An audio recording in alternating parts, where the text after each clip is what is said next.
एक प्रसंग सुनाती हूँ मैं आपको। एक बार ऐसी कथा हो रही थी, तो वहां पर एक महिला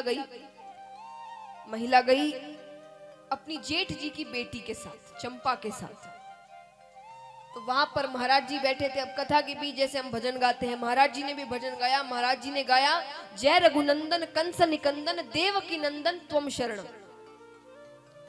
अब सब भजन गा रहे सिवाय उस महिला के। वो नहीं गा रही थी क्योंकि उनके पति का नाम था देवकी नंदन। अब थोड़ी देर तो महाराज जी ने देखा, फिर उन्हें अटपटा लगने लगा कि एक एक भक्त गा रहा है सिवाय इस महिला के। तो उन्होंने इशारा किया कि आप भी गाइए। अब महिला ने विचार किया कि महाराज जी ने भी मुझे देख लिया, क्या किया जाए। तभी उनका ध्यान चंपा पर जाता है, तो वो गाती है, जय रघुनंदन कंस निकंदन चंपा के चाचा त्वम शरण।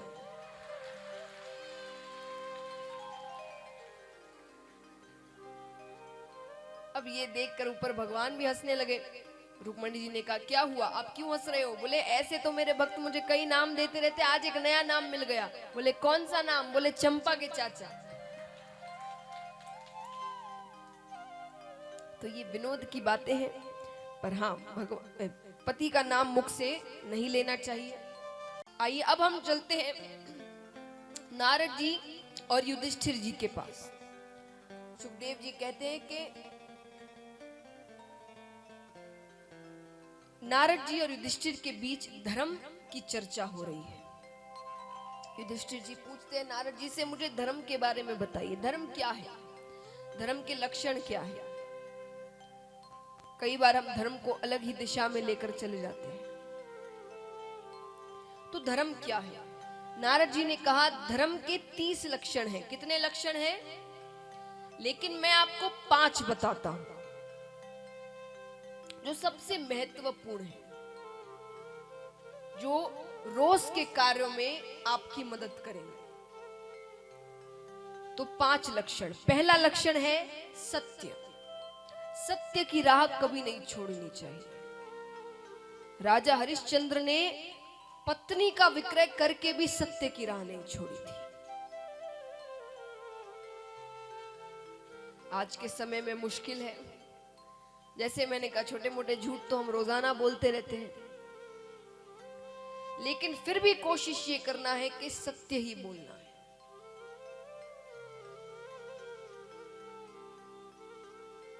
जब जब हो सके, जितना हो सके सत्य बोलो, सच बोलो।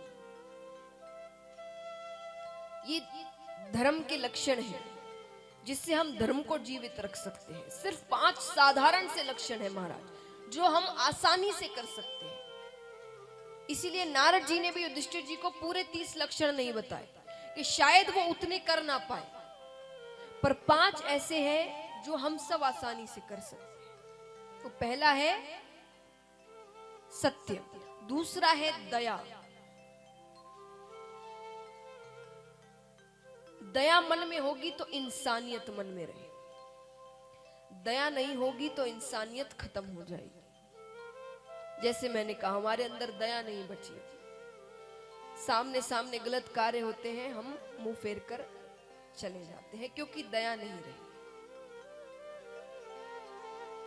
दया की भावना रखनी है। कुछ गलत हो तो उसे रोकना है। ये दूसरा लक्षण है। तीसरा लक्षण है पवित्रता। शरीर पवित्र हो, घर पवित्र हो, वाणी पवित्र हो। किसी को कुछ कहने से पहले 100 बार सोचे, 100 बार सोचे कि जो आप कहने जा रहे हैं वही बात अगर आपको कोई कहे तो आपको कैसा लगे, ये सोचकर बोले। और अगर आपको लगता है कि मुझे सही लगेगा तो बेझिझक कह देना वो बात। लेकिन अगर वो आपको बात अच्छी नहीं लगे तो दूसरे को कभी मत कहना। कहने के बाद माफी मांगे तो सामने वाला तो माफ करेगा ही, पर वो जो घाव रह जाता है वो कभी भरता नहीं।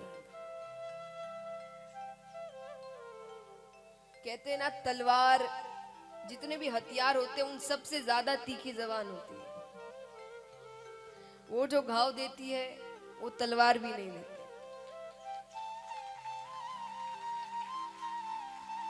तो वाणी पवित्र रखें, सोच समझ के बोले। तीसरा लक्षण। चौथा लक्षण है तपश्चर्या।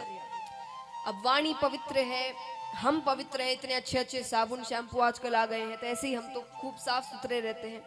मन को भी पवित्र रखें, अपने विचारों को पवित्र रखें। ऊपर से अच्छी बोली बोल रहे, अंदर से मन काला है तो कोई फायदा नहीं।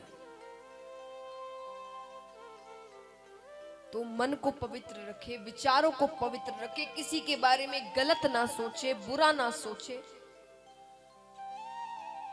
तो ये है चौथा लक्षण। पांचवा लक्षण है तितिक्षा। ठाकुर जी जो भी दे वो प्रसाद समझकर उसे ग्रहण करो। वो जो करते हैं सही के लिए करते हैं, अच्छे के लिए करते हैं। एक बात बताइए, आप ज्यादा होशियार कि ठाकुर जी? देखिए, आपको भी भगवान ने दिमाग दिया है, बुद्धि दी है, विवेक दिया है। हो सकता है आप ज्यादा होशियार हो, तो सच्चे मन से बताना, आप ज्यादा होशियार कि ठाकुर जी? जोर से कहिए। तो क्यों होशियारी लगाते हो आप?